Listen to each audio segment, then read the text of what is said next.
আসসালামু আলাইকুম। আমি doctor Marina Yasmin, aesthetic dermatologist. আমি সহকারী অধ্যাপক ও বিভাগীয় প্রধান হিসেবে আছি প্রাইম মেডিকেল কলেজ হসপিটালে এবং চেম্বার করছি মাউন্ট প্যাসিফিক হসপিটালে। আমি আজকে কথা বলবো চুল পড়া চিকিৎসার ক্ষেত্রে পিআরপি ব্যবহার নিয়ে। চুল পড়া একটি কমন সমস্যা। সাধারণত গড়ে 50 থেকে 100টা চুল প্রতিদিন ঝরে যায়। এই ঝরা চুলকে নতুন চুল রিপ্লেস করে। যখন ঝরা চুলকে নতুন চুল রিপ্লেস করতে পারে না, তখনই আমাদের চোখে নোটিসেবল হয়। এই চুল পড়া হঠাৎ করে হতে পারে বা আস্তে আস্তে হতে পারে। চুল পড়ার বিভিন্ন কারণ রয়েছে, বংশগত এবং হরমোনের কারণে, যেমন pregnancy, after child birth, thyroid problem, কিছু মেডিকেল কন্ডিশন এবং বয়সের কারণে চুল ঝরে যায়। বয়সের কারণে বংশগত চুল পড়ার সমস্যা, যেটাকে অ্যান্ড্রোজেনেটিক অ্যালোপেশিয়া বলে, এটা চুল পড়ার সবচেয়ে কমন কারণ। সাধারণত ছেলেরা এই সমস্যায় বেশি ভুগে থাকেন। এখন চুল পড়া চিকিৎসার জন্য আসলে কী কারণে চুল পড়ছে, যেমন ফাঙ্গাল ইনফেকশন বা হরমোনের কারণে চুল পড়লে সে অনুযায়ী ট্রিটমেন্ট করতে হবে। এর পাশাপাশি লাইফস্টাইল চেঞ্জেস এবং খাদ্যাভ্যাসে কিছু সুষম খাদ্য, রঙিন শাকসবজি, পালং শাক, টমেটো, মিষ্টি কুমড়া, গাজর, ডিম, দুধ, বাদাম খাদ্য তালিকায় রাখতে হবে। চুল পড়া রোধ করতে এবং নতুন চুল গজাতে একটা কার্যকরী চিকিৎসা পদ্ধতি রয়েছে, সেটাকে বলে পিআরপি। পিআরপি মানে প্লেটলেট রিচ প্লাজমা।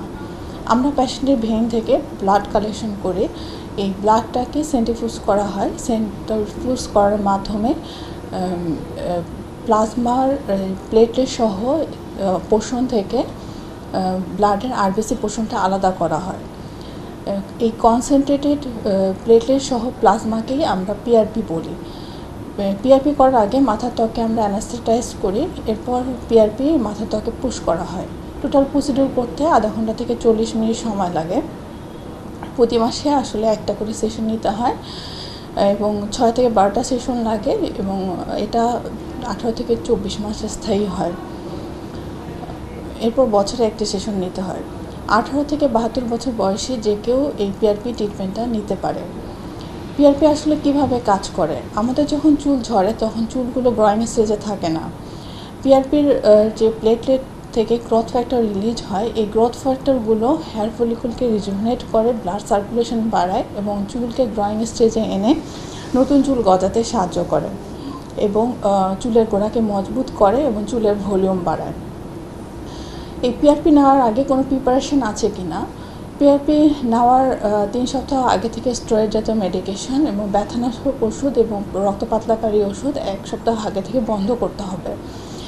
রাতে ভালো ঘুমাতে হবে, পর্যাপ্ত পানি খেতে হবে এবং হাইড্রেটেড থাকতে হবে। পিআরপি করার পর কোনো মেজার্স আছে কি না?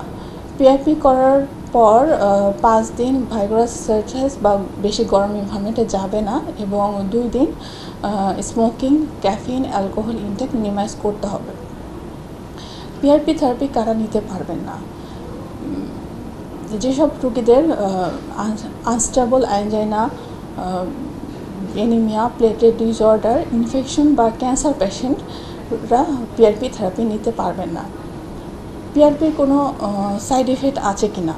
আসলে পিআরপিতে নিজের ব্লাডটাই মাথার ত্বকে পুশ করা হয়, এখানে মেজর কোনো সাইড এফেক্ট নেই। এখানে লোকাল অ্যানাস্থেশিয়া ইউজ করা হয়, তাই অ্যানাস্থেশিয়াজনিত সাইড এফেক্ট নাই। চুল পড়া চিকিৎসার ক্ষেত্রে পিআরপি একটা ইফেক্টিভ ট্রিটমেন্ট।